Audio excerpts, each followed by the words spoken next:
Tiap hari kerjanya ngomel, banyak tuntutan. Ternyata bisa jadi dapat mertua yang ternyata tidak baik juga, banyak menuntut, terkadang menghina, berbagai macam ujian. Ya. Kemudian punya anak-anak, dia harus berusaha ngurus anak-anak, yang ini butuh sekolah, ini butuh biaya, ini butuh ini, dia kerja keras, anak-anaknya nuntut, tidak tahu bapaknya kerja setengah mati. Itulah kehidupan. Itulah kehidupan. Di sela-sela itu dia sakit, terkadang gembira, terkadang sakit, terkadang bertemu dengan orang-orang yang dia cintai, terkadang dipisahkan dengan orang-orang yang dia cintai. Kalau dia umurnya panjang, dia akan lihat banyak orang yang dia cintai meninggal sebelum dia, dan itu kesedihan yang luar biasa. Kalau dia umurnya pendek, maka dia meninggal ditangisi oleh orang-orang di sekitarnya. Demikian kondisi kehidupan. Laqad khalaqnal insana fi kabad. Kami menciptakan manusia di atas kepayahan. Makanya Imam Ahmad ditanya, kapan seorang beristirahat? Kata Imam Ahmad rahimahullah, sampai dia menginjakkan kakinya di surga baru dia apa? Istirahat. Dalam kehidupan ini dia penuh dengan ujian, penuh dengan kepayahan, penuh dengan kesulitan. Semua orang. Ya, siapa yang tidak susah? Semuanya susah, ya. Semuanya susah. Orang kaya terkadang susah dalam kekayaannya.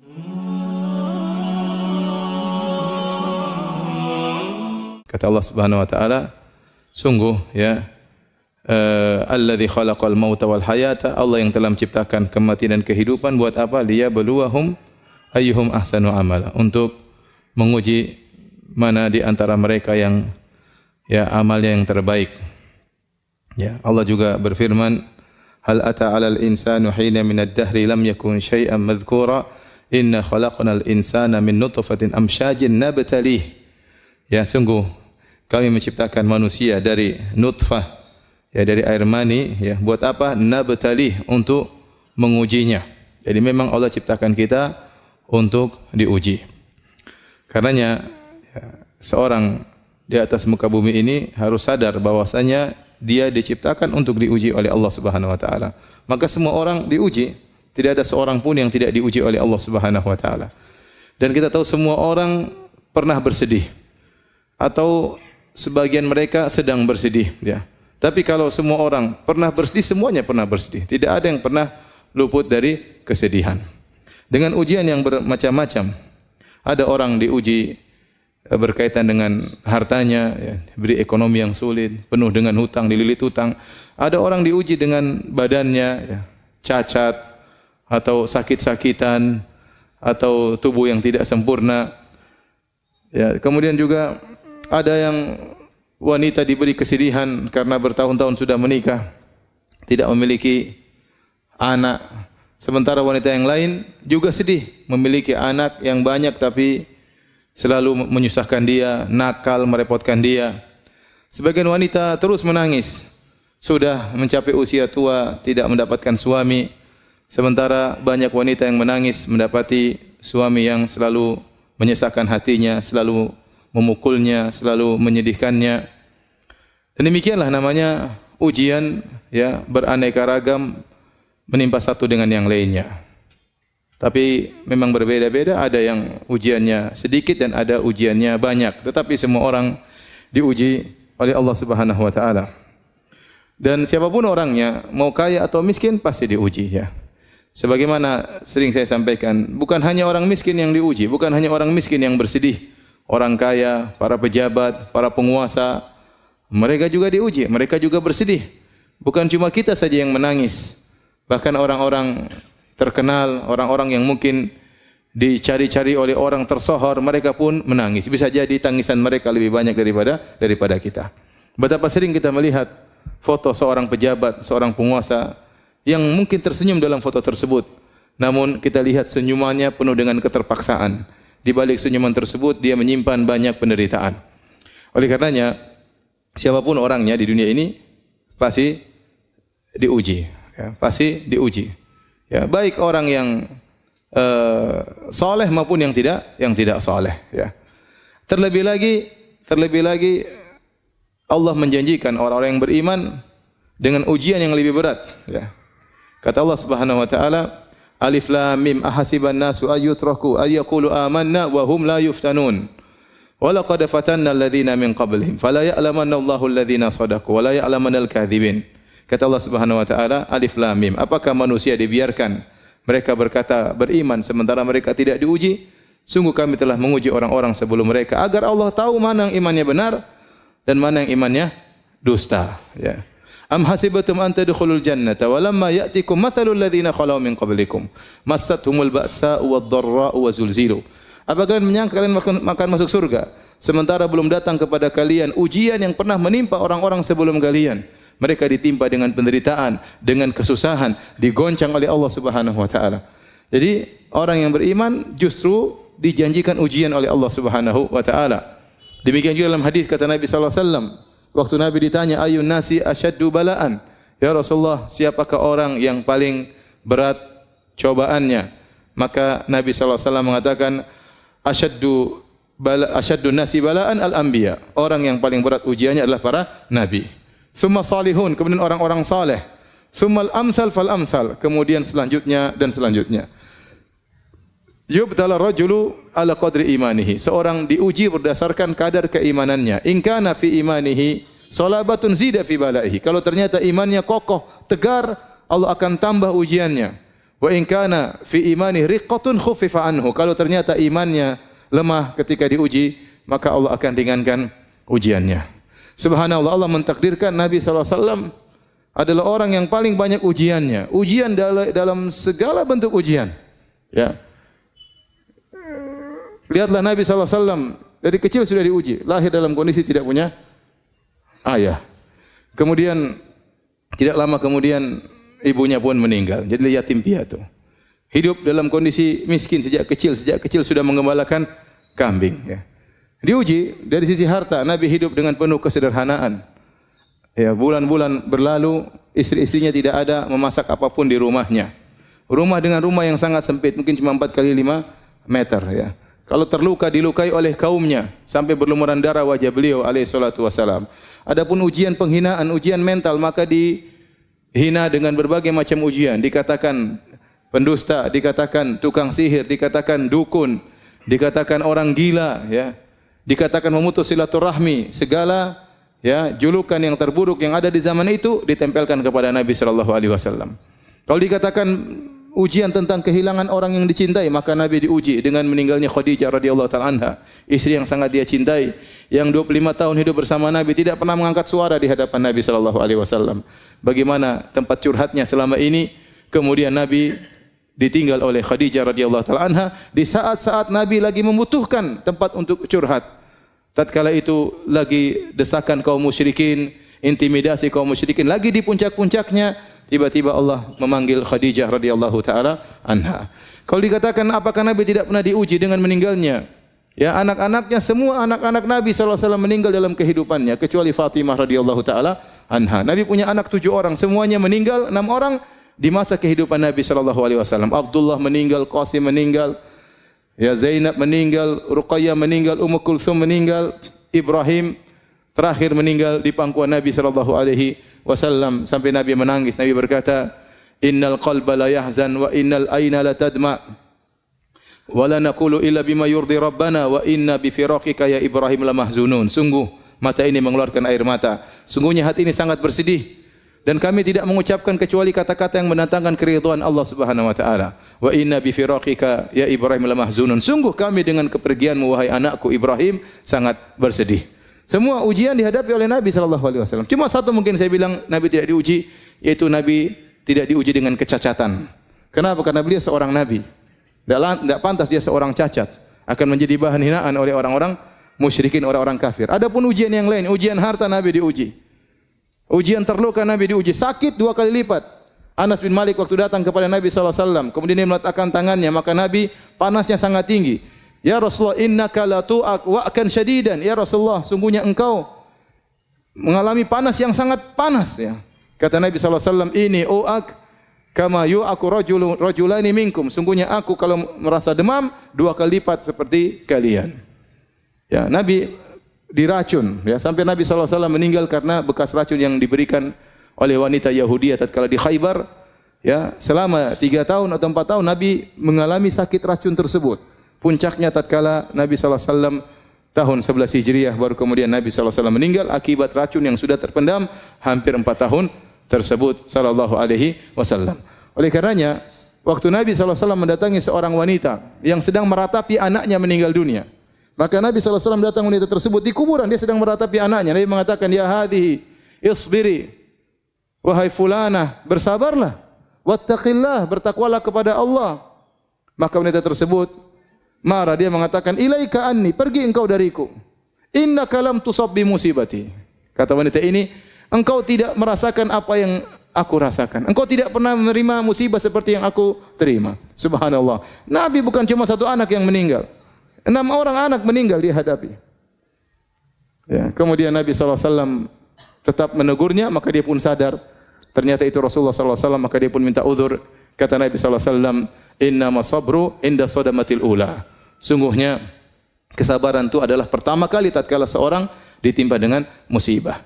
Jadi setiap kita terkena musibah, kita ingat ada orang yang jauh teladan kita, yang sangat alim, yang sangat bertakwa kepada Allah, ternyata kehidupannya penuh dengan musibah. Dialah siapa? Rasulullah sallallahu alaihi wasallam. Ya. Oleh karenanya, hadirin dan hadirat Allah Subhanahu wa taala, ada beberapa nasihat yang ingin saya sampaikan ya pada kesempatan kali ini agar meringankan beban kesedihan yang dialami oleh kita. Karena siapa di antara kita sih yang tidak pernah bersedih? Terkadang kesedihan itu datang berkelanjutan, silih berganti ya. Yang pertama, yang harus kita sadari bahwasanya demikianlah tabiat dari kehidupan. Namanya kehidupan isinya ujian. Sebagaimana tadi saya sudah singgung di mukaddimah pengajian. Nah, Allah Subhanahu wa taala berfirman, laqad khalaqnal insana fi kabad. Sungguh kami ciptakan manusia fi kabad.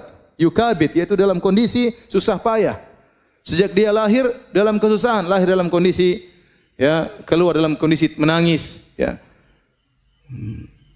Tangisan yang menyedihkan atau menyenangkan orang di sekitarnya ya. Kemudian setelah itu hidup dengan kepayahan, ditimpa dengan sakit ya, kemudian merangkak dan seterusnya ya. Kemudian dia pun setelah besar dia harus bekerja mencari nafkah ya, entah diterima pekerjaan atau tidak, belum dimarahin bosnya ya, harus berjalan di bawah terik matahari ya. Namanya manusia semuanya susah ya. Kemudian dia pun kalau mau menikah ya harus kumpulkan uang untuk mahar, kerja keras ya. Lihat berapa banyak jomblo yang sekarang belum bisa menikah. Penderitaan yang bertubi-tubi menimpa mereka. Penderitaan yang belum bisa mereka hindarikan sampai sekarang. Kenapa? Tidak punya duit. Cari duit untuk cari mahar. Begitu sudah cari mahar, kemudian melamar, terkadang ditolak. Penderitaan berikutnya. Semua datang orang kepada saya, Ustaz, saya sudah melamar. Nanti kenapa belum nikah? Sudah melamar, Ustaz. Kenapa? Aduh, ditolak, Ustaz. Kasihan. Kita ngelihatnya itu sedih gitu. Tapi bagaimana lagi ya? Ya. Belum lagi ternyata sudah ngelamar dapat istri, belum tentu dapat istri solehah. Ternyata istri ini ternyata bawa penderitaan, menambah amal soleh untuk bersabar. Tiap hari kerjanya ngomel, banyak tuntutan. Ternyata bisa jadi dapat mertua yang ternyata tidak baik juga, banyak menuntut, terkadang menghina, berbagai macam ujian. Ya. Kemudian punya anak-anak, dia harus berusaha ngurus anak-anak, yang ini butuh sekolah, ini butuh biaya, ini butuh ini, dia kerja keras, anak-anaknya nuntut, tidak tahu bapaknya kerja setengah mati. Itulah kehidupan. Itulah kehidupan. Di sela-sela itu dia sakit, terkadang gembira, terkadang sakit, terkadang bertemu dengan orang-orang yang dia cintai, terkadang dipisahkan dengan orang-orang yang dia cintai. Kalau dia umurnya panjang, dia akan lihat banyak orang yang dia cintai meninggal sebelum dia, dan itu kesedihan yang luar biasa. Kalau dia umurnya pendek, maka dia meninggal ditangisi oleh orang-orang di sekitarnya. Demikian kondisi kehidupan. Laqad khalaqnal insana fi kabad. Kami ciptakan manusia di atas kepayahan.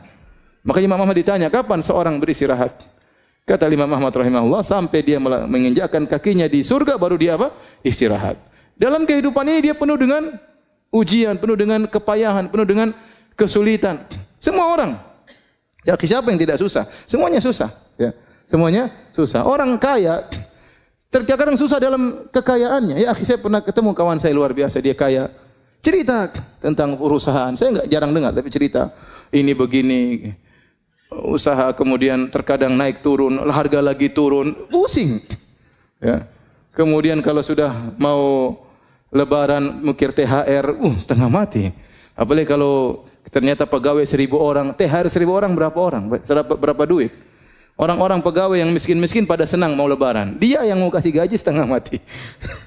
Jadi masing-masing ada ujiannya. Ya. Antum kira presiden, antum kira pejabat tidak susah, mereka juga susah. Di balik kegembiraan mereka, di balik kemewahan yang mereka miliki, mereka hidup dengan kegelisahan. Ya, betapa banyak yang demikian. Oleh karenanya ini tabiat dari kehidupan, kondisi kehidupan isinya adalah ujian. Maka Anda jangan berangan-angan terlepas dari ujian. Semua orang diuji, cuma bedanya ada yang sedikit, ada yang banyak, itu saja. Oleh karenanya, syair yang diucapkan oleh Imam Syafi'i rahimahullahu taala, dia mengatakan mihanuz zamani katsiratun la tanqadi wa sururuhu ya'tika kal ayadi. Sungguhnya ujian kehidupan itu tidak terputus-putus, kata Imam Syafi'i. Ini menunjukkan bagaimana beliau banyak diuji. Apalagi beliau ulama, orang soleh, pasti banyak ujiannya. Mihanuz zamani katsiratun la tanqadi, kata beliau. Ujian kehidupan, ujian zaman terus tidak terputus-putus. Wa sururuhu ya'tika kal a'yadi. Adapun kesenangannya datang sesekali seperti hari Eid, sesekali aja datang. Ya, oleh karenanya kita harus sadar bahwasanya ya dunia ini isinya adalah ujian. Isinya adalah ujian, ya. Antum ingat ayat tersebut. Laqad khalaqnal insana fi kabad. Sungguhnya manusia diciptakan, Allah menciptakan manusia dengan kepayahan. Baik. Ini yang pertama. Yang kedua, hadirin dan hadirat yang Allah Subhanahu wa taala, ya. Ingatlah bahwasanya yang menguji kita dengan ujian ini, ya, yang menimpakan kita musibah ini adalah Allah Subhanahu wa taala. Allah Subhanahu wa taala berarti ya sengaja, ya, Allah dengan hikmahnya sengaja menimpakan musibah ini kepada kita. Allah telah memilih kita untuk diuji dengan ujian ini dan Allah tahu ujian ini pas buat kita. Allah tatkala mentakdirkan ujian ini bagi kita, misalnya seorang kehilangan anaknya, seorang kehilangan barangnya, seorang mungkin terluka, seorang mungkin harus bercerai, banyak musibah yang Allah tahu berarti memang ini pantas buat kita atau pas buat kita dan kita memang bisa untuk menghadapinya. Maka seorang ridha dengan keputusan Allah Subhanahu wa taala. Apalagi seorang tahu bahwasanya yang menentukan, mentakdirkan adanya musibah ini adalah Arhamur Rahimin. Adalah zat yang Maha Pengasih lagi Maha Penyayang. Yang lebih sayang kepada dia daripada seorang ibu kepada anaknya. Ya. Lallahu arhamu bi ibadihi min hadhihi bi waladiha. Allah lebih sayang kepada hamba-hambanya daripada seorang ibu terhadap anaknya. Jadi kalau Allah kasih kita musibah, kasih kita ujian, ya udahlah. Ini berarti memang Allah sudah takdirkan. Dan Allah memilih buat kita ujian tersebut, berarti kita sebenarnya sanggup untuk menghadapinya. Karena Allah telah berfirman, la yukallifullahu nafsan illa wusaha. Allah tidak memberi luar kemampuan. Jadi kalau kita berusaha, bersabar, berdoa, tegar, insya-Allah kita bisa menghadapi ujian ini. Dan ini memang pas, kadarnya sesuai yang Allah kehendaki. Ini dia ujiannya sekian. Kadarnya sekian. Makanya tadi hadis yang sudah saya sebutkan, Allah memberi ujian kepada seorang hamba. In kana fi imanihi salabatun zida fi balaihi. Kalau ternyata imannya kokoh, Allah tambah. Berarti Allah memberi ujian sesuai dengan kadar yang pas buat kita. Maka seorang begitu diuji, sabar. Sabar, dia tahu bahwasanya ini adalah ujian yang memang harusnya bisa dia hadapi. Kemudian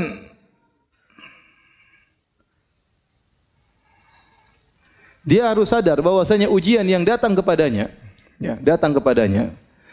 ya, bukan untuk membinasakannya, tetapi adalah untuk mengujinya agar Allah melihat bagaimana dia menghadapi ujian tersebut, ya. Allah tidak membinasakannya. Allah kasih dia ujian. Ya, kalau kita diberi ujian bukan untuk membinasakan kita, tapi untuk kita hadapi ujian tersebut. Apakah kita bisa menghadapinya atau tidak? Apakah kita bersabar sehingga kita dapat pahala ataukah kita mengeluh? Ya, berkeluh kesah sehingga kita tidak mendapatkan pahala dari Allah Subhanahu wa taala. Makanya sebenarnya mengatakan ujian itu seperti obat, ya. Memang pahit tapi harus diminum. Kalau antum tidak menghadapinya dengan kesabaran, maka antum tidak akan mendapatkan kesembuhan. Ya, pasti ada sesuatu pada diri kita sehingga Allah kasih ujian tersebut. Yang ujian tersebut fungsinya seperti obat. Ya sudah, hadapi saja. Hadapi dengan kesabaran sebagaimana kita bersabar kalau dikasih obat oleh dokter kita minum. Bahkan kalau harus diamputasi, kita bersabar. Karena kita tahu di balik itu pasti ada kebaikan. Ini obat yang Allah berikan kepada kita, mau tidak mau inilah obat. Maka hadapi, minumlah obat tersebut, yang pahit tersebut, yang tidak enak tersebut, agar kita bisa mendapatkan kesembuhan dari penyakit yang sedang kita hadapi. Kemudian di antara hal yang perlu kita ingat, Allah kasih kita musibah, ya. Allah kasih kita ujian. Di antara hikmahnya agar Allah ingin melihat seorang hamba beribadah dengan berbagai macam model ibadah. Ada orang diberi ibadah dengan ibadah bersyukur, maka dikasih kenikmatan agar Allah lihat dia bagaimana bersyukur kepada Allah. Terkadang Allah kasih dia musibah agar Allah lihat bagaimana cara dia beribadah kepada Allah dalam kesulitannya. Ya. Dan betapa banyak ibadah yang muncul tatkala orang dalam penderitaan yang tidak mungkin dilakukan oleh seorang yang sedang menghadapi kenikmatan, mendapati kenikmatan. Coba antum bayangkan seorang tatkala sedang diuji, hatinya benar-benar terenyuh kepada Allah Subhanahu wa taala. Harapannya hanya kepada siapa?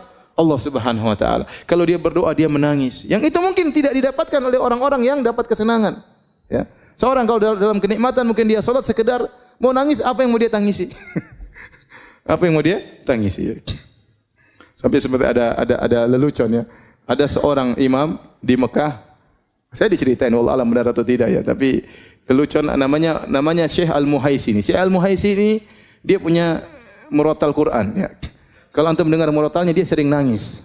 Dan dia punya masjid di daerah di Mekah. Orang banyak yang i'tikaf juga di masjid tersebut. Dan dia kalau salat sering nangis ya. Kemudian suatu hari ada seorang dari Mesir kemudian salat situ senang dengar imamnya salat sambil nangis-nangis. Kemudian dia tanya, "Siapa imamnya itu?" Maka orang-orang berkata namanya Al-Muhaisini. Sementara di samping-samping ada hotel-hotel namanya Al-Muhaisini, Al-Muhaisini. Itu yang punya hotel-hotel ini? Iya. Sudah punya hotel masih nangis katanya.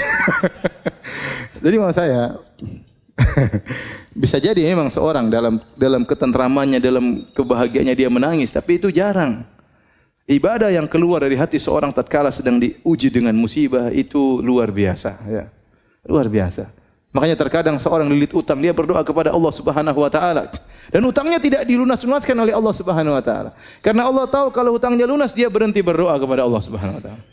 Kalau utangnya lunas dia tidak lagi salat malam kepada Allah Subhanahu wa taala. Bahkan terkadang Allah menambah hutangnya sehingga dia benar-benar terjepit, sehingga dia tahu apa arti tawakal. Dia tahu apa arti apa? Tawakal. Betapa banyak orang diajari oleh Allah dengan tawakal setelah dijebak dengan ujian yang sangat berat, tidak ada yang bisa menolong dia seorang pun. Presiden pun tidak bisa menolong dia. Ya. Tidak ada yang bisa menolong dia. Kecuali siapa? Allah. Maka dengan adanya ujian, adanya musibah, adanya penderitaan, maka Allah Subhanahu wa taala ingin mengetahui dari seorang hamba agar hamba itu beribadah dengan berbagai macam model ibadah. Ada ibadah syukur, ada ibadah apa? Ada ibadah sabar, ya. Ada ibadah sabar dan demikianlah, ya. Kita lihat Nabi Muhammad SAW beribadah dengan bersyukur, beribadah dengan bersabar. Kita lihat Nabi Sulaiman alaihissalam yang super kaya raya dengan dipenuhi dengan berbagai macam kenikmatan, dia juga pernah diuji oleh Allah Subhanahu wa taala. Lihat Nabi Ayub yang pernah kita sampaikan kajian, pernah diberikan kekayaan yang luar biasa dan pernah dikasih sakit yang lama. Dia pernah beribadah kepada Allah dengan syukur dan dia pernah beribadah kepada Allah dengan sabar.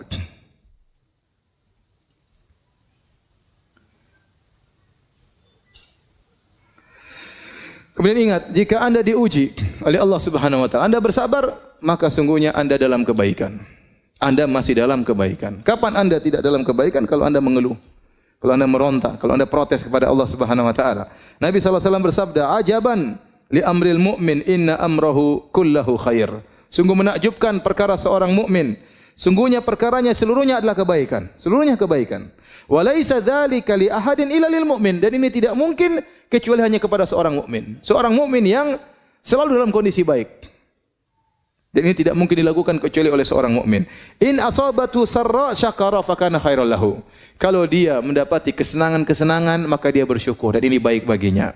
Wa in asabathu dharra, dan jika dia diuji dengan penderitaan, sabara, maka dia bersabar. Fakana khairal lahu, dan itu baik baginya. Oleh karenanya, jika Anda sedang diuji sementara Anda bersabar, sungguhnya Anda dalam lautan kebaikan. Kebaikan terus mengalir, argo kebaikan terus berjalan karena Anda sedang dalam kesabaran sebagaimana ya yang dijelaskan dalam hadis tersebut.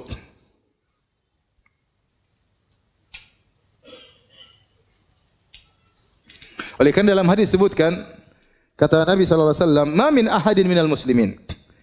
Tidaklah seorang dari muslimin yusabu bi bala'in, diuji dengan suatu ujian, suatu penderitaan fi jasadihi, penderitaan di badannya, dia sakit atau yang lainnya. Illa amarallahu ta'ala al-hafazata alladhina yahfazunahu. Kecuali Allah akan perintahkan kepada malaikat al-hafazah, para penjaga, para pencatat amalan-amalan hamba. Uktubu li abdi fi kulli yaumin wa lailatin mithla ma kana ya'malu minal khair. Maka tulislah bagi hambaku kebaikan terus mengalir setiap hari, siang dan malam, seperti yang biasa dia lakukan dari kebaikan yang dia lakukan. Madama mahbusan fiya, selama dia tertahan gara-gara fi wathaqi, karena dia sakit, dia sabar dengan penderitaan tersebut. Jadi seorang kalau bersabar, saya katakan tadi, argo pahalanya jalan terus. Argo pahalanya jalan terus, ya sudah. Kapan Anda mengeluh? Kapan Anda protes kepada takdir Allah Subhanahu wa taala, maka argonya berhenti. Argonya berhenti. Maka seorang kalau terbetik dalam hatinya, kenapa tidak selesai-selesai? Lawan itu dari iblis, itu dari setan. Lawan. Ya. Yakin bahwasanya kadarnya Allah tahu. Allah kasih musibah, kasih penderitaan, Allah tahu seberapa penderitaannya dan kadarnya sampai kapan Allah Maha tahu. Kita berdoa kepada Allah, kita cari solusi, tetapi kita bersabar menghadapi ujian tersebut. Kenapa? Karena argo pahala jalan terus. Malaikat catat terus pahalanya. Meskipun dia tidak bisa melakukan amal-amal ibadah yang biasanya dia lakukan. Pahalanya jalan terus. Kemudian juga di antara dalil bahwasanya kalau engkau bersabar dalam ujian, berarti kau dalam kebaikan. Sabda Nabi sallallahu alaihi wasallam, "Man yuridillahu bihi khairan yusib minhu." Barang siapa yang Allah kehendaki kebaikan baginya, Allah berikan musibah baginya. Berarti tanda kebaikan adalah Allah berikan musibah. Nabi mengatakan demikian, "Man yuridillahu bihi khairan." Barang siapa yang Allah menghendaki kebaikan baginya, yusib minhu, Allah berikan musibah baginya. Musibah dalam berbagai macam musibah. Ya. Ada yang musibah pada anaknya, ada musibah pada hartanya, ada musibah pada suaminya, ada musibah pada istrinya. Ada orang diuji dengan kekayaannya, ada orang diuji dengan kemiskinannya, ada orang diuji dengan sakit yang dia alami, ya. Dan banyak. Ada orang diuji dengan tuduhan yang tidak baik kepadanya. Ada orang diuji dengan kerabatnya, diuji dengan kakaknya dan adiknya, dengan tetangganya. Oleh karenanya, selama kita diuji dan kita bersabar, sungguhnya berarti Allah masih menghendaki kebaikan bagi kita. Dalam hadis yang lain kata Nabi sallallahu alaihi wasallam, "Idza ahabballahu qauman ibtalahum." Kalau Allah mencintai suatu kaum, Allah uji mereka. Jika Allah mencintai suatu kaum, idza ahabballahu qauman ibtalahum, Allah menguji mereka. Dalam hadis yang lain, "Idza aradallahu bi 'abdil khaira, ajjala lahul uqubata fid dunya." Jika Allah menghendaki kebaikan bagi seorang hamba, Allah segerakan hukumannya di dunia. Wa idza arada bi 'abdihi syarra, amsaka anhu bi dzambihi hatta yuwafiyahu yaumal qiyamah. Jika Allah menghendaki keburukan bagi seorang hamba, Allah tidak kasih dia musibah. Allah tahan dosanya, nanti Allah akan balas pada hari kiamat kelak dengan balasan yang sempurna. Oleh karena jika seorang diuji dan dia bersabar, yakinlah dia masih dalam kebaikan. Argo pahala terus berjalan. Di antara hal yang perlu kita renungkan, bahwasanya terkadang Allah kasih musibah kepada kita untuk mengangkat derajat kita di surga. Dalam satu hadis kata Nabi sallallahu alaihi wasallam, "Innar rajula la yakunu lahu 'inda Allahil manzilah, fama yablughuha bil amal, fama yazalu yabtalihi bima yakrahu hatta yuballighahu iyyaha." Kata Nabi sallallahu alaihi wasallam, sungguhnya seorang benar-benar dia memiliki kedudukan di sisi Allah Subhanahu wa taala. Namun Allah tidak bisa mengangkat dia ke posisi tersebut dengan amal solehnya. Artinya apa? Allah lihat amal soleh dia sedikit, tidak cukup. Pahala dia tidak cukup untuk mendongkrak dia untuk naik ke derajat yang tinggi tersebut. Fama yazalu yabtalihi, maka Allah terus mengujinya. Allah terus memberikan musibah kepadanya. Bima yakrah, dengan perkara yang dia tidak sukai. Hatta yuballighahu iyyaha, sampai Allah pun menyampaikan dia pada derajat tersebut. Ini yang disebut dengan musibah menambah derajat seseorang. Ya, siapa di antara kita yang tahu amal solehnya banyak? Ya akhi, kita baca Quran jarang-jarang. Ya, kita salat malam jarang-jarang. Itu pun salat malam dalam kondisi ngantuk-ngantuk. Sedekah masih pelit. Berbakti sama orang tua juga jarang-jarang. Baik sama istri pun tidak banyak. Perhatian sama tetangga kurang. Zikir juga lisan tidak pernah basah dengan zikir kepada Allah Subhanahu wa taala. Ibadah kita kurang. Kalau kita mau mau kita kalkulasi ibadah kita sangat sedikit. Terus kita ingin mendapat derajat yang tinggi, tidak ada cara lain kecuali dengan dikasih musibah. Di balik musibah tersebut banyak ibadah-ibadah yang mau tidak mau kita lakukan. Ya, kerendahan diri, kesedihan, kembali kepada Allah Subhanahu wa taala, menangis dalam sujud, menangis dalam salat malam. Ternyata dengan dikasih musibah tersebut, pahala kesabaran seorang hamba mengangkat dia pada derajat yang tinggi. Kalau dengan amal saja dia tidak mampu. Inilah maksud dari hadis tersebut. Dalam riwayat yang lain, kata Nabi sallallahu alaihi wasallam, "Innal 'abda idza sabaqat lahu minallahi manzilatun falam yablugha bi amalin ibtalahu Allahu fi jasadihi." Sungguhnya seorang hamba jika telah tercatat ya bahwasanya dia punya kedudukan di sisi Allah dan dia tidak bisa sampai pada kedudukan tersebut dengan amal dia, maka Allah akan mengujinya pada jasadnya. Au malihi, atau Allah akan mengujinya pada ekonominya, pada hartanya. Au fi waladihi, atau Allah akan mengujinya pada anaknya. Subhanallah. Mungkin dia diuji pada jasadnya, mungkin terluka, mungkin sakit, mungkin celaka, atau diuji pada hartanya, mungkin usahanya gagal, mungkin kerugian, mungkin uangnya dicuri, mungkin uangnya dirampok, mungkin ada yang hilang. Au fi waladihi, mungkin anaknya yang sakit, mungkin anaknya meninggal. Subhanallah. Allah kasih ujian kepada dia. Thumma sabbarahu ala dhalik. Kemudian Allah bikin dia bersabar atas ujian tersebut. Hatta yuballighahul manzilata allati sabaqat lahu min Allah. Sampai Allah pun menaikkan dia, mendongkrakkan dia, didongkrak sampai pada posisi yang sudah tercatat baginya di sisi Allah Subhanahu wa taala. Jadi seorang tatkala diuji ingat hal ini. Amalan saya masih sedikit. Bisa jadi ujian inilah yang meninggikan apa derajat saya.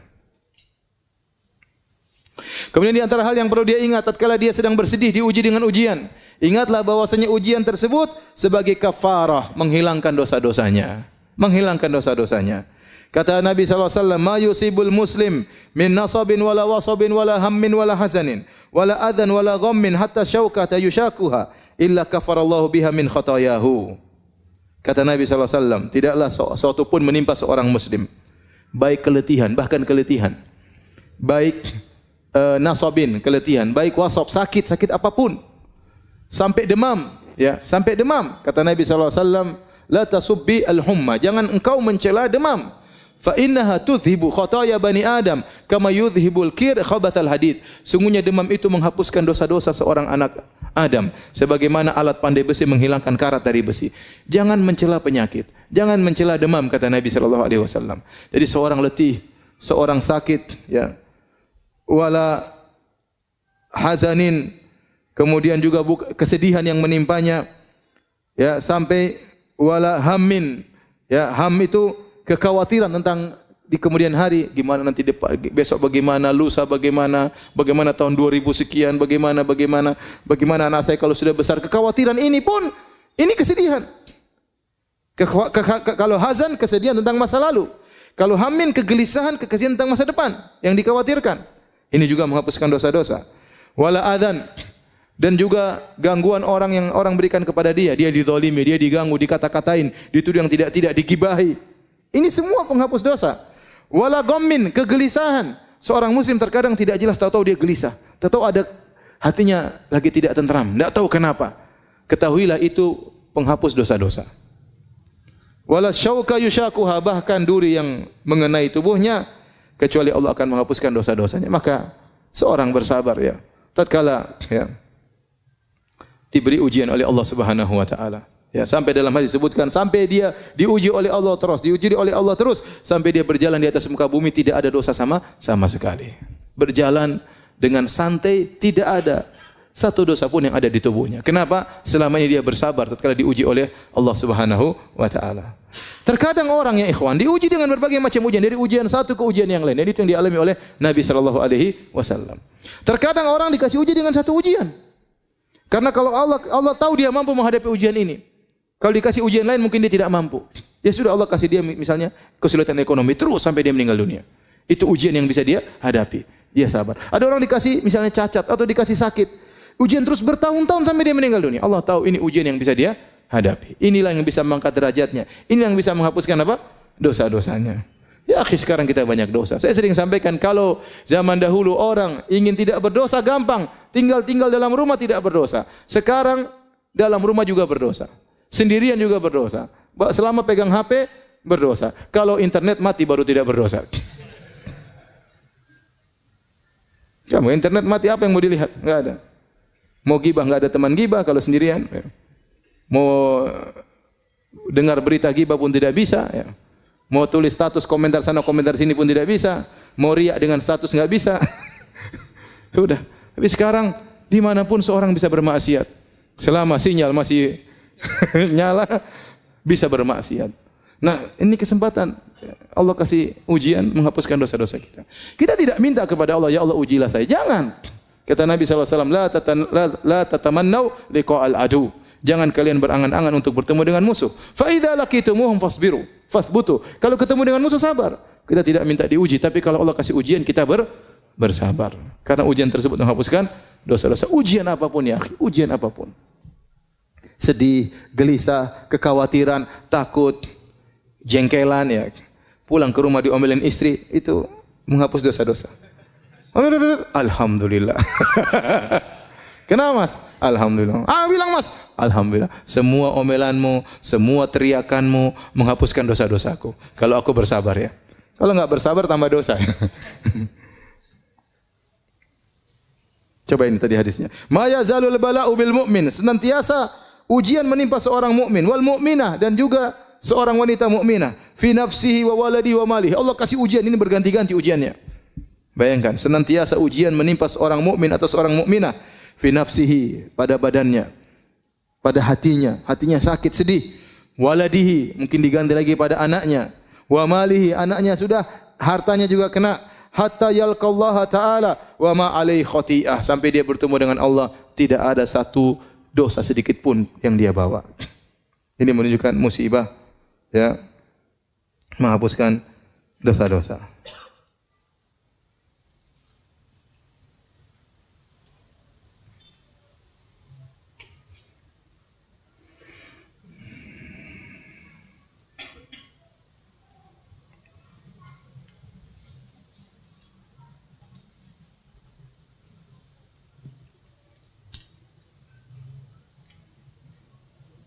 Dalam satu hadis dari Jabir bin Abdullah dari Imam Ahmad dengan sanad yang sahih. Innal humma ista'dzanat ala Rasulullah sallam. Demam datang menemui Nabi sallallahu alaihi wasallam, minta izin kepada Nabi sallallahu alaihi wasallam. Ini kekuasaan Allah. Datang demam. Kemudian Nabi bertanya, "Man hadhihi?" Siapa ini yang minta izin? Kata demam Ummu Mildam, dan itulah kunyahnya demam, humma. Maka fa amara biha ila ahli Quba. Maka Nabi perintahkan dia untuk pergi ke penduduk kota Quba agar mereka yang ditimpa dengan demam. Falaqu minha ma ya'lamullah. Maka mereka pun ditimpa dengan demam karena Nabi mengarahkan demam tersebut untuk menimpa penduduk Quba. Fasyaku dzalika ilaihi. Maka mereka pun mengeluh kepada Nabi sallallahu alaihi wasallam, "Ya Rasulullah, kami ditimpa demam." Mereka sakit penduduk kota Quba. Di Madinah dan Quba ya. Penduduk kota Quba. Maka Nabi berkata, "Ma syi'tum, in syi'tum an ad'ullaha lakum fayakshifaha ankum wa in syi'tum an takuna lakum tahuran." Terserah kalian wahai penduduk kota Quba. Kalau kalian berkehendak, aku akan berdoa kepada Allah agar Allah menyembuhkan kalian dari demam tersebut diangkat oleh Allah Subhanahu wa taala. Kalau kalian mau, maka demam ini akan menjadi pembersih dosa-dosa kalian. Maka mereka berkata, "Awa taf'aluhu?" Apakah demam bisa menghilangkan dosa-dosa kami? Qala na'am, kata Nabi, iya. Qalu fada'ha, kata mereka, biarkan demam tersebut menimpa kami. Jadi demam menghilangkan apa? Dosa-dosa. Demam menghilangkan dosa-dosa. Hadis ini disahihkan oleh Syekh Albani rahimahullahu taala. Oleh karenanya bukankah kalau kita menyungguh orang sakit, apa yang kita katakan? Tahur insyaallah. Tahur insyaallah. Ya, membersihkan dosa-dosa. Insyaallah di situ tahqiq untuk menunjukkan pasti membersihkan dosa-dosa jika Anda bersabar. Ya. Untuk menunjukkan pemantapan, tahur insyaallah. Ini penyakit yang menimpamu akan menghilangkan dosa-dosamu jika engkau bersabar.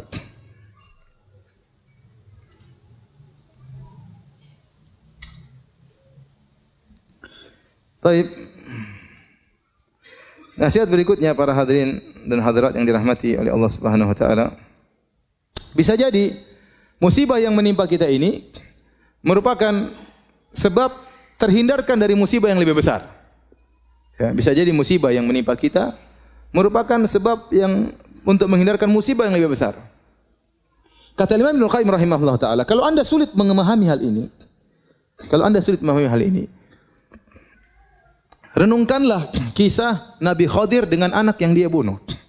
Kata Allah Subhanahu wa taala, "Fantalaqa hatta idza laqiya gulaman faqatalah. Qala aqtalta nafsan zakiyatan bighairi nafsin laqad ji'ta syai'an nukra." Waktu Nabi Khadir jalan Nabi Musa ketemu dengan seorang anak, kemudian dengan wahyu dari Allah maka Nabi Khadir pun membunuh anak tersebut. Nabi Musa mengingkari.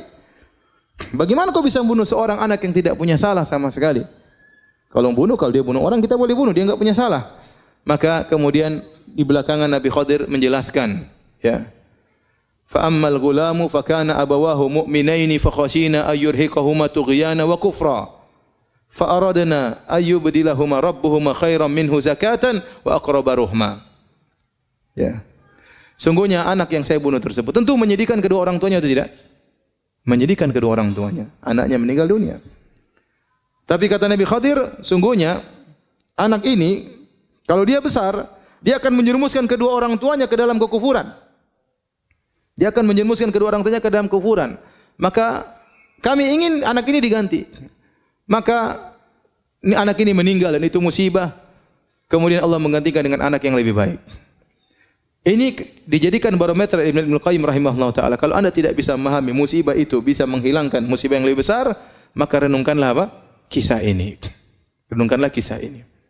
Contoh kisah lain disebut oleh para ulama tentang Ahad Qadat Ubaidillah bin Ziyad. Salah seorang panglimanya Ubaidillah bin Ziyad. Tahu siapa Ubaidillah bin Ziyad?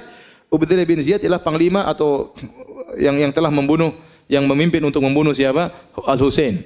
Al-Husain bin Ali bin Abi Thalib radhiyallahu taala anhuma dalam bencana Karbala. Waktu dia naik di atas rumahnya, seorang panglima dari anak buah Ubaidillah bin Ziyad yang biasanya memimpin peperangan, dia naik di atas atap al-Sata kemudian dia jatuh sehingga kakinya dua-duanya patah. Maka dia dijunguk oleh seorang ulama yang bernama Abu Kilabah, muridnya Anas bin Malik radhiyallahu taala anhu. Maka dia mengatakan, insyaallah lebih baik, ya. Insyaallah ini lebih baik yang Allah takdirkan bagi engkau. Maka dia bilang, apa yang lebih baik daripada kedua kaki patah? Dia tidak tahu. Kemudian 3 hari berikutnya tiba-tiba datang surat panggilan dari Ubaidillah bin Ziyad agar dia memerangi peperangan untuk membunuh atau untuk mencegah Husain bin Ali bin Abi Thalib. Akhirnya datanglah utusan tersebut, dia berkata, lihatlah bagaimana saya mau berangkat sementara kedua kaki saya apa? Patah. Akhirnya tidak jadi dia. 11 hari kemudian datang kabar Husain telah terbunuh. Dia bilang, rahimallahu Abu Kilabah. Semoga Allah merahmati Abu Kilabah. Benar nasihatnya. Seandainya saya tidak jatuh, saya akan pimpinan perang untuk membunuh siapa? Al-Husain. Kita tidak tahu, subhanallah. Bisa jadi musibah tersebut ada musibah yang lebih besar yang Allah hindarkan dari kita dengan terkena musibah kecil tersebut. Sebagaimana kisah yang sering saya sampaikan tentang seorang raja yang memiliki wazir, menteri yang selalu mengatakan al-khair khiratullah, yang terbaik adalah pilihan Allah Subhanahu wa taala. Kisah ini sering disampaikan oleh para ulama, saya tidak tahu akan kesahihannya. Dia seorang menteri yang selalu berkata yang terbaik pilihan Allah Subhanahu wa taala. Setiap ada orang terkena musibah dia datang, yang terbaik pilihan Allah Subhanahu wa taala. Orang terkena musibah, yang terbaik pilihan Allah Subhanahu wa taala. Sampai akhirnya sang raja tangannya terputus karena terpotong, dia datang kepada sang raja, dia berkata, yang terbaik pilihan Allah Subhanahu wa taala. Maka raja pun marah. Apa yang terbaik? Tangan saya putus, jari saya putus, kau bilang yang terbaik. Masukkan ini menteri dalam penjara. Begitu dimasukkan di penjara, dia mengatakan yang terbaik pilihan Allah. Saya di penjara pun adalah yang terbaik. Suatu hari sang raja kemudian sedang berburu dengan menteri-menterinya, kemudian mereka berburu, kemudian mereka berburu, keasyikan berburu sampai keluar daripada daerah kekuasaannya. Sampai akhirnya dia terjebak ke suatu kaum yang mereka menyembah berhala atau menyembah arwah, dan mereka ingin menangkap orang supaya dikurbankan kepada sesembahan tersebut. Akhirnya sang raja ditangkap dengan pengawal-pengawalnya, semua ditangkap dan semuanya dibakar atau dipanggang atau dibunuh untuk arwah mereka. Ketika sang raja ingin dibunuh, tiba-tiba ada seseorang dari penyembah berhala tersebut berteriak, ini tidak pantas orang ini untuk disembahkan kepada Tuhan kita. Kenapa? Tangannya ada yang cacat jarinya. Yang cacat tidak boleh. Seperti kambing, kalau ada kambing yang luka, tidak boleh. Ada kambing yang buta, tidak boleh. Ini tidak cacat untuk jadi korban.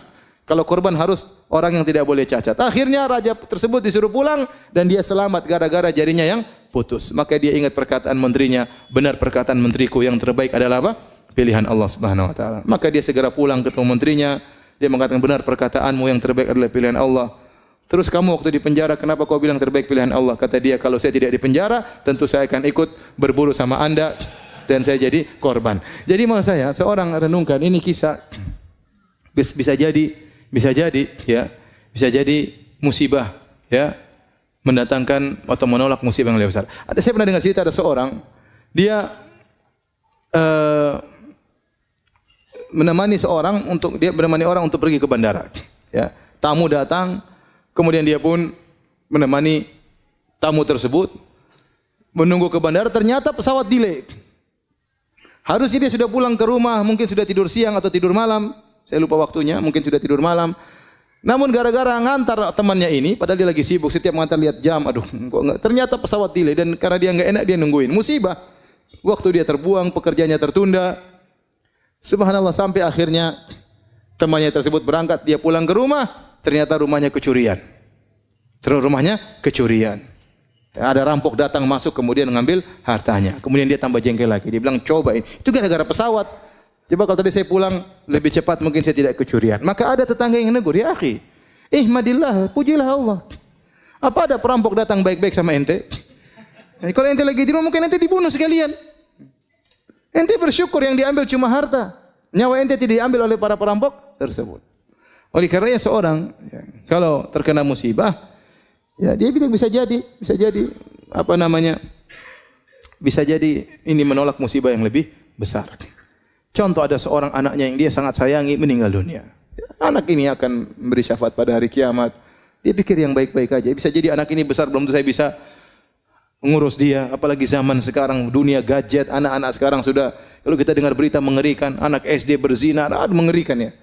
Kadang-kadang saya malas lihat berita di situ ya. Kadang kadang lagi Google buka tahu ada berita di bawahnya mengerikan isinya. Zaman sekarang subhanallah. Zaman sekarang kita punya anak besar belum tentu bisa kita rawat, belum tentu bisa kita didik, bisa jadi bumerang bagi kita pada hari kiamat. Oleh karenanya, ya, apapun musibah menimpa kita, ya, kita bilang ini insyaallah menolak musibah yang lebih besar. Kita tahu ataupun kita tidak ketahui.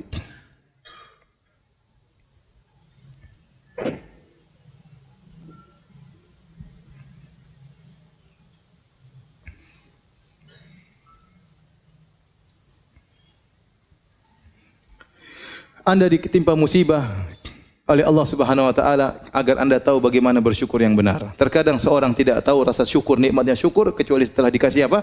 Musibah. Seorang terkadang lupa dengan kenikmatan sehat kecuali setelah dikasih apa? Sakit. Baru dia tahu betapa nikmatnya sakit. Sebagaimana pepatah mengatakan, "Lau lam takun musibah lama kanat hunaka sa'adah." Kalau bukan karena musibah tidak ada namanya kebahagiaan. Karena seorang benar-benar merasakan kebahagiaan setelah mengalami apa? Musibah.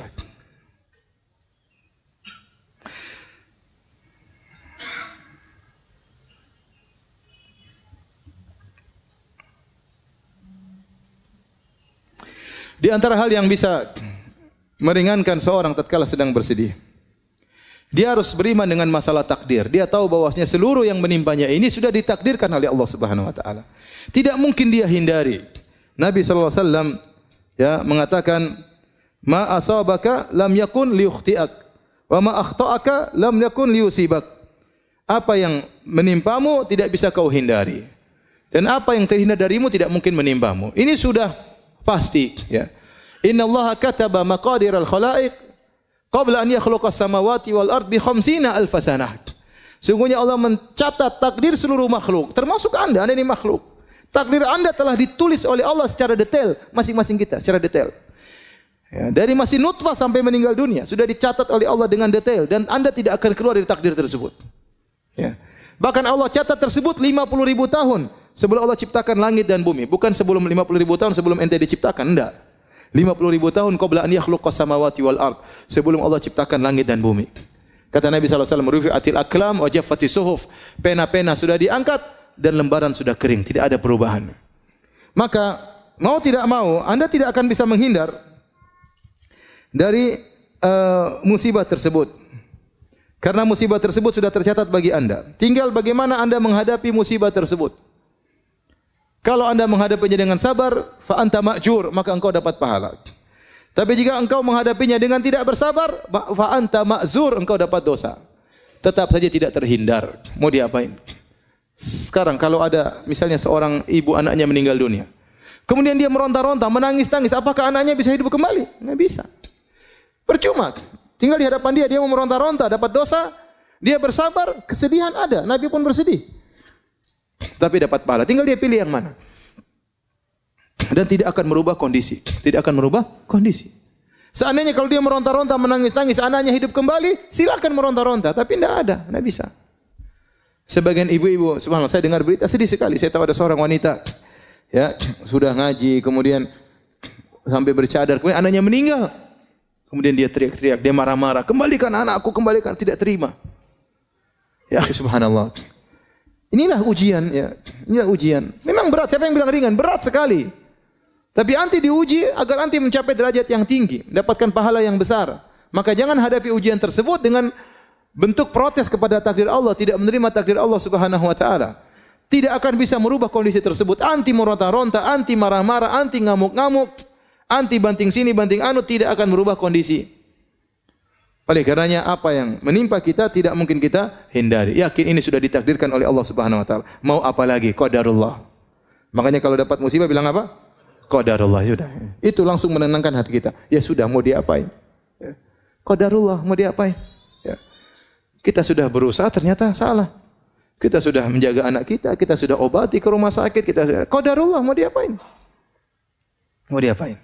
Ya. Ustaz, istri saya kurang ajar, ya sudah, qadarullah, mau diapain? Ente sudah nyari, ente sudah searching di Facebook kan? Cari yang ini, sudah verifikasi lagi, sudah semuanya.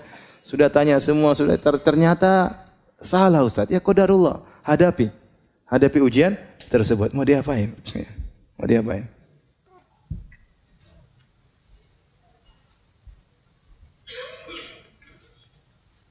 Bisa ada seorang, dia hitam, kemudian tapi dia tinggi. Kemudian dia ingin menikah dengan perempuan yang cantik, meskipun pendek putih, supaya anaknya apa? Tinggi dan putih. Ternyata qadarullah.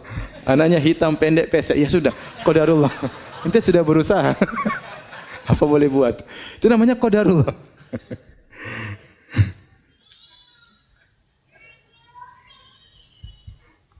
Jadi yang paling mudah membuat orang sabar adalah yakin bahwasanya semuanya sudah ditakdirkan oleh Allah Subhanahu wa taala.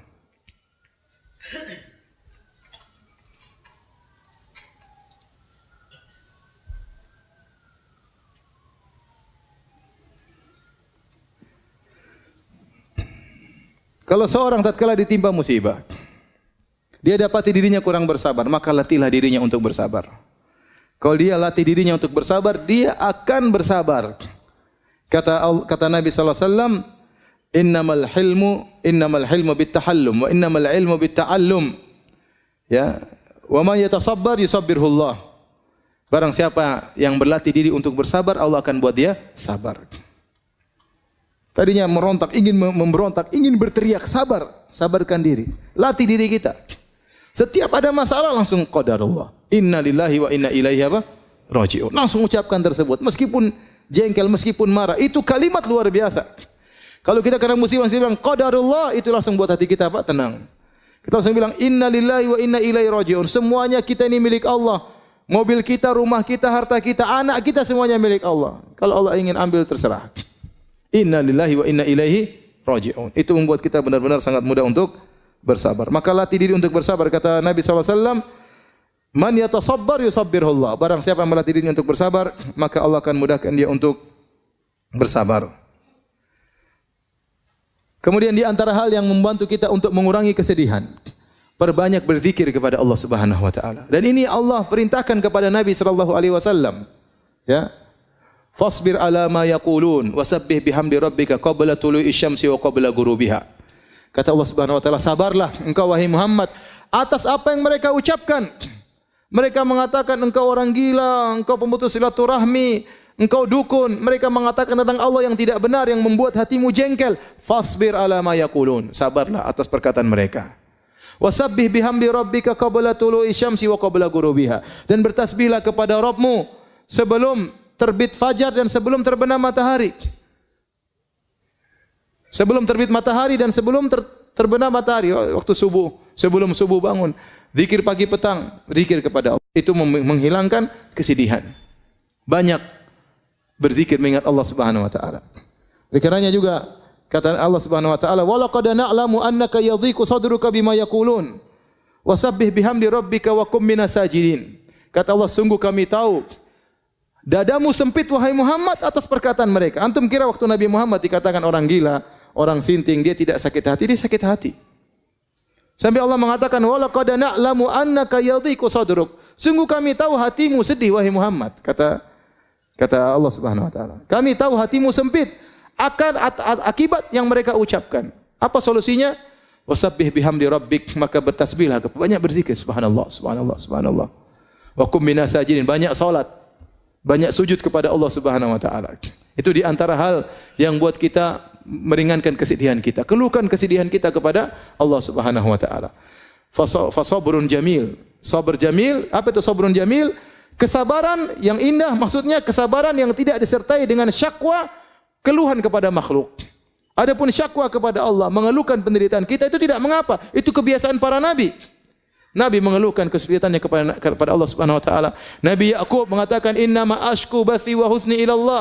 Aku mengeluhkan kesedihanku, ya kegelisahanku, penderitaanku hanya kepada Engkau ya Allah. Semua para anbiya mereka mengeluhkan kepada Allah Subhanahu wa taala.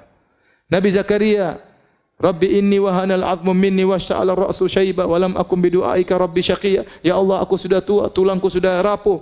Aku masih ingin punya anak. Aku tidak pernah putus asa dari berdoa kepada Engkau. Seorang tatkala ditimpa dengan kesedihan, banyak bertasbih, banyak berzikir. Ala bi dzikrillah tatmainnul qulub. Ketahuilah dengan berzikir kepada Allah, maka hati menjadi tenang. Jangan terlalu banyak syakwa kepada orang lain. Sekarang model zaman sekarang ini sedikit-sedikit mengeluh di Facebook, status berubah-ubah terus. Ini yang saya lihat, aduh. Terkadang di penuntut ilmu terkadang begitu. Terkadang ustadz begitu. Ya akhi, subhanallah, ribut sama istrinya kemudian dia perang status di Facebook. Kita yang lihat malu. Anda sedih, percuma Anda sampaikan di status, tak ada faedahnya. Keluhkan kepada Allah, bangun malam berdoa kepada Allah Subhanahu wa taala, banyak zikir, itu yang bisa menghilangkan kesedihan Anda, mengurangi kesedihan Anda. Pun Anda status, apa orang-orang belum tentu membantu. Orang mungkin malah mengejek, orang mungkin malah merendahkan ente. Anda kira dengan Anda melemparkan status tersebut, kemudian kesedihan hilang? Enggak. Kemudian setelah Anda bikin status, ente lihat lagi komentar, lebih lagi sedih lagi. Kalau enggak ada yang komentar Anda bersedih, ternyata murid-murid saya tidak ada yang perhatian sama saya. Kalau ada yang komentar, ente bersedih juga. Belum ada balasan status lain, waduh repot. Ngapain kita seperti itu? Ente ingin hilang kesedihan, berzikir kepada Allah Subhanahu wa taala. Sebagian ibu-ibu seperti itu, statusnya menunjukkan penderitaan terus. Tahu-tahu status ada jantung berbentuk love terbelah dua, subhanallah. Ada apa Kenapa begini? Kenapa jantungnya terbelah dua? Menimbulkan banyak pertanyaan. Ya. Repot ya. Banyak ya. Nanti status macam-macam ya Allah. Jangan mengeluh kepada manusia, rugi. Betapa banyak berharap kepada orang, dia akan kecewa. Mengeluh kepada manusia tidak ada yang dia dapatkan. Tidak ada solusi. Paling mereka mengatakan sabar. Sabar. Hidup juga ujian. Saya juga sudah tahu. Ya udah tahu, sabar makanya. Ngapain ngeluh sama manusia? Hati-hati ibu-ibu yang suka rubah-rubah status ibu-ibu ini. Jangan. Sedikit status, foto profilnya diganti-ganti, jangan. Kalau terkena musibah, sedih, banyak berzikir, banyak baca Quran. Quran itu syifa, obat, ya. Orang kalau baca Quran, apa dalam doa Nabi sallallahu alaihi wasallam, Allahumma doa melanggasin anta ja'al Qur'ana rabi'a sadri wa ya Allah, jadikan Al-Qur'an sebagai penyejuk hatiku, ya. Kemudian menghilangkan kesedihanku dan menghilangkan wa dhahaba gumumina wa ahzanina, menghilangkan kegelisahan, kesedihan. Di antaranya baca Al-Qur'an.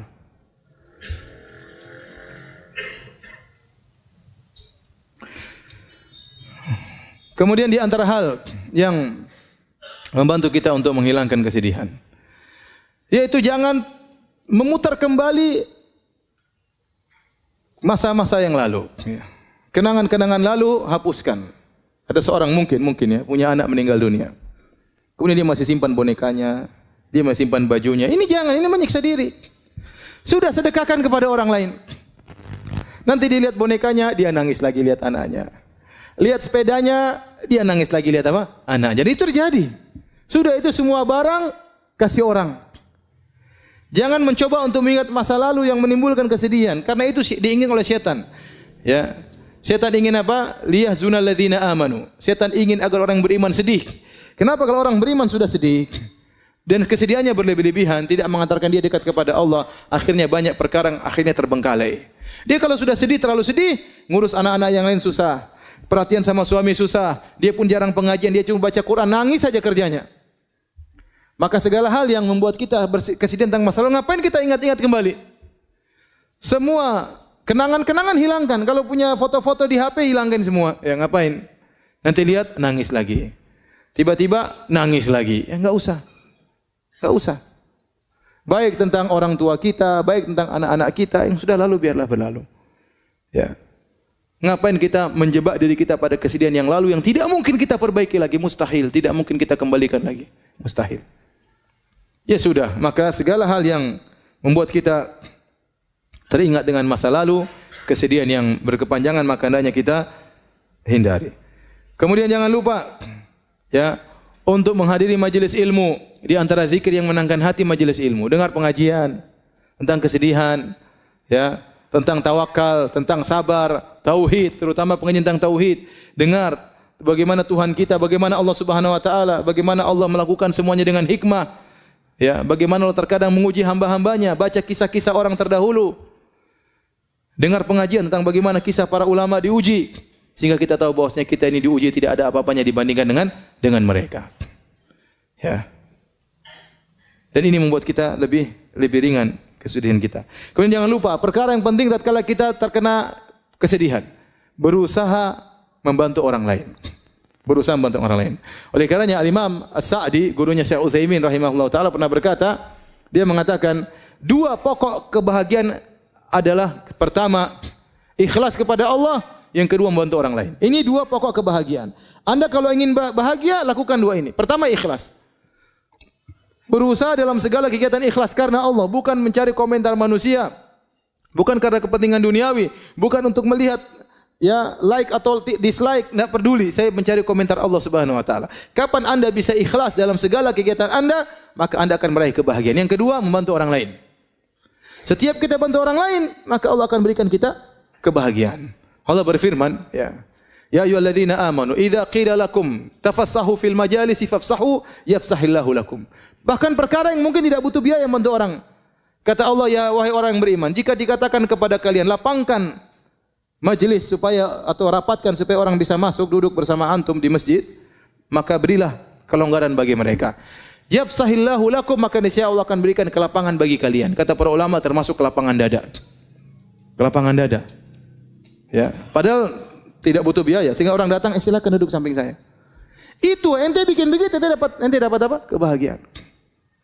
Tidak usah jauh-jauh, kita sholat Jumat misalnya, sholat Jumat, full masjid rame. Ada orang bingung cari apa? Cari tempat. Kemudian kita, sini, kita rapat-rapat sedikit.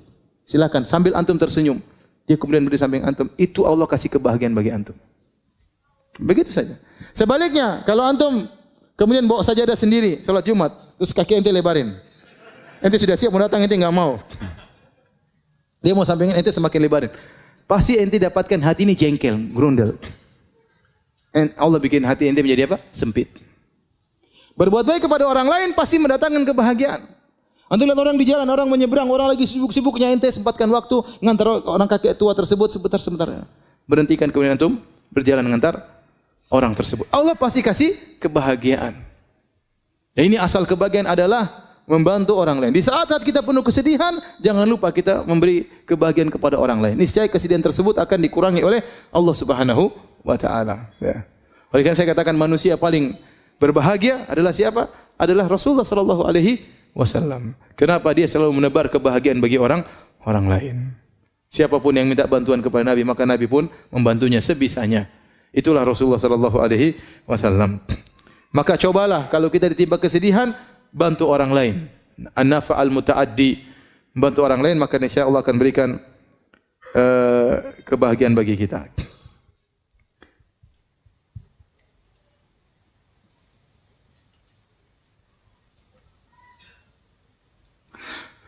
Kemudian aku lagi sedih. Ada hal-hal perkara yang kata para ulama, perkara yang materi yang mungkin bisa membantu kita untuk bahagia. Ya misalnya kita mungkin sedih, ya. Kalau makan bakso hilang kesedihan, ya makan bakso aja enggak apa-apa. Enggak ada masalah. Lagi enggak enak badan, lagi enggak enak hati, pengin mana? Pengin lihat hijau-hijau, udah pergi hijau-hijau lihat, enggak ada masalah. Jangan kunci pintu, matikan lampu, tambah sedih. Ya, ini di antara hal. Kemudian saya kalau ketemu si fulan, saya selalu bahagia, dia orangnya lucu. Ya udah pergi ke orang tersebut. Ketemu ngobrol sama dia, ganti suasana. Nah, apa kita lakukan untuk menghilangkan apa? Kesedihan, ya.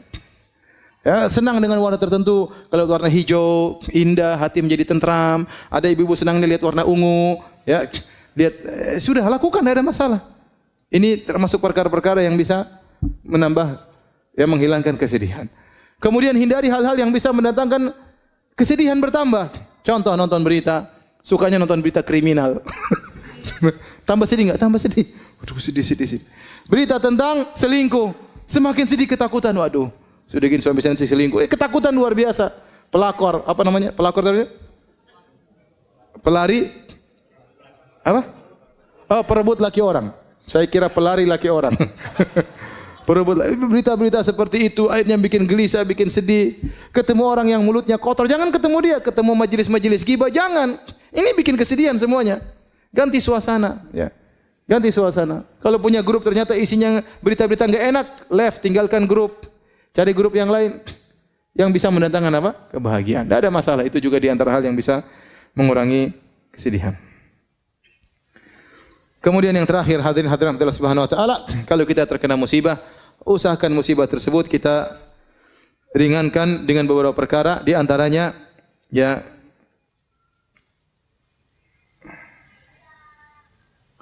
ingat musibah yang lebih berat daripada yang kita alami, ya. Kalau kita terkena musibah, misalnya ada seorang tangannya terluka, kemudian dia memuji Allah, alhamdulillah. Kenapa ente memuji Allah? Alhamdulillah, bukan di lisanku. Coba kalau lidahku yang luka, bukan di mulutku, bukan di wajahku, seperti itu. Ya. Ada seorang salaf yang kemudian kakinya luka, maka dijenguk oleh seorang, kemudian dia mengatakan, alhamdulillah, yang membiarkan dirimu masih lebih banyak daripada yang hilang. Yang hilang satu kaki, badan masih lengkap, mata masih bisa melihat, ya. Kemudian badan masih ada, ya. Masih banyak musibah yang lebih berat daripada yang kita alami. Maka dengan begitu kita menjadi lebih ringan. Seorang misalnya, maka ada seorang wanita pernah dia lagi sedih, dikasih kertas. 2. Satu kamu catat tentang apa yang diambil oleh Allah, satu kamu catat tentang apa yang Allah berikan padamu. Coba, misalnya seorang kecurian, taruhlah mobilnya dicuri sama orang. Dia isi di catatan tersebut, mobil dicuri, nilai 400 juta. Terus dia catat yang Allah berikan sama dia banyak sekali. Istri, harganya berapa istri? Mahal istri. Anak-anak ini mahal, rumah, kemudian mobil yang lain masih ada, kesehatan. Ini kalau dikalkulasikan duit banyak sekali. Iya. Banyak. Makanya di antara hal yang buat kita untuk meringankan musibah kita ingat bahwasanya nikmat yang Allah berikan kepada kita jauh lebih banyak daripada yang Allah ambil dari kita. Jauh lebih banyak. Kalau antum suruh isi kertas, isi nikmat-nikmat Allah, antum tidak bakalan mampu. Terlalu banyak kenikmatan tersebut. Nikmat bisa masih mengaji, nikmat masih bisa ke masjid, nikmat masih bisa dengar pengajian, nikmat masih bisa baca Al-Quran, nikmat masih bisa sujud, nikmat masih bisa melihat berbagai keindahan. Diambil sebagian oleh Allah, tidak apa-apa. Ya sudah, itu namanya kehidupan. Hal ini mengurangi beratnya musibah yang kita hadapi. Di antaranya melihat kepada orang-orang yang penderitanya lebih parah daripada dia. Ya, antum lihat, ya. Kita ini masih penuh kenikmatan. Coba lihat di negara-negara lain, ya. Negara lain seperti di Suriah. Ada sampai orang mengatakan, saya ya berapa tahun lalu saya masih buka puasa sama keluarga saya, sama kakak, sama adik, sama ini. Sekarang yang satu di Afrika, yang satu di Asia, yang satu di mana, subhanallah, gara-gara perang. Semuanya tercerai-berai, ya. Oleh karenanya nikmat yang kita rasakan sangat luar biasa. Sekarang kita di Indonesia Masya Allah mau dakwah di mana-mana masih bisa. Masih bisa pengajian, ketemu tetangga juga masih bisa. Alhamdulillah masih banyak kenikmatan. Orang lain masih banyak ujiannya lebih berat. Maka betapapun kita terkena musibah pasti ada orang lebih berat daripada kita. Seorang yang misalnya dia tidak punya kendaraan, hanya punya sepeda. Ya lihat ke bawah masih banyak orang yang tidak punya sepeda masih jalan kaki. Lihat ke bawah lagi masih ada orang yang tidak bisa jalan kaki bahkan naik kursi roda tidak bisa jalan. Ada yang tidak bisa naik kursi roda terduduk di rumahnya nggak bisa apa-apa. Masih ada orang yang seperti itu. Maka semakin kita lihat orang yang lebih parah daripada kita, maka insya Allah mengurangi penderitaan musibah yang kita hadapi. Kemudian kita selalu bertafaul, yaitu optimis bahwasanya betapapun lama musibah yang kita alami pasti ada jalan keluar. Inna ma'al usri yusra. Pasti ada jalan keluar. Di balik kesulitan ada kemudahan. Namanya mendung tidak selalu mendung. Namanya musim panas tidak selalu musim panas. Akan datang musim apa? Dingin. Ya, tidak selama musim kemarau. Musim kemarau semakin parah. Penghujungnya adalah musim apa? Penghujan. Kegelapan yang semakin gelap kegelapan menuju kepada terbitnya fajar. Jadi maksud saya, kita senantiasa optimis ya. Namanya begitulah kehidupan. Nanti akhirnya kesedihan-kesedihan tersebut jadilah tinggal cerita. Dulu begini ya. Dulu begini. Ya, bahwasanya musibah tersebut tidak akan selama-lamanya. Dan itulah tabiat daripada kehidupan, datang kesedihan, datang kesenangan. Taib hadirin dan hadirat Allah Subhanahu wa taala, inilah yang bisa saya sampaikan ya. Bahwasanya tatkala kita dikasih musibah kita bersabar. Sampai ada seorang penyair berkata, sungguhnya Allah menyiapkan istana di surga. Yang istana tersebut isinya adalah kesedihan. Isinya adalah kegelisahan, dipagari dengan penderitaan yang bisa masuk hanya dengan membawa kunci kesabaran. Oleh karenanya seorang ya dunia ini tidak ada yang tidak diuji, ya antum diuji, ustaz juga diuji, ujian berbeda-beda ya. Ujian berbeda-beda. Tidak ada yang tidak diuji oleh Allah Subhanahu wa taala, tinggal bagaimana kita menghadapi ujian tersebut. Terkadang ada ujian yang sama dihadapi oleh dua orang, yang satu dengan tentram, yang satu penuh penderitaan, gelisah menangis, yang satu dengan tentram menghadapinya. Kenapa? Imannya berbeda. Padahal ujiannya sama. Menurut saya, sedih itu manusiawi. Semua orang pasti pernah merasakannya. Entah karena kehilangan orang tercinta, dikhianati teman, gagal meraih impian, atau sekedar merasa hidup ini tidak adil. Di zaman sekarang, kesedihan sering bertambah berat karena kita membandingkan hidup dengan orang lain di media sosial, melihat orang lain liburan, sukses, atau bahagia bersama keluarganya, membuat hati kita merasa semakin kecil, seakan hidup kita tak seindah mereka. Padahal, tidak semua yang terlihat indah di layar itu nyata. Banyak orang yang terlihat bahagia, tapi sebenarnya juga menyimpan luka yang tak pernah mereka tunjukkan. Allah tidak pernah meninggalkan kita, bahkan di saat semua orang pergi. Realitanya, dunia memang penuh ujian. Ada yang diuji dengan kemiskinan, ada yang diuji dengan kekayaan, ada yang diuji dengan sakit, ada yang diuji dengan kesehatan tapi lalai. Maka, untukmu yang lagi sedih, jangan merasa sendirian.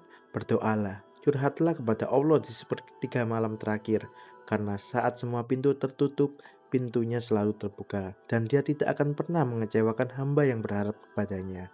Barakallahu fikum.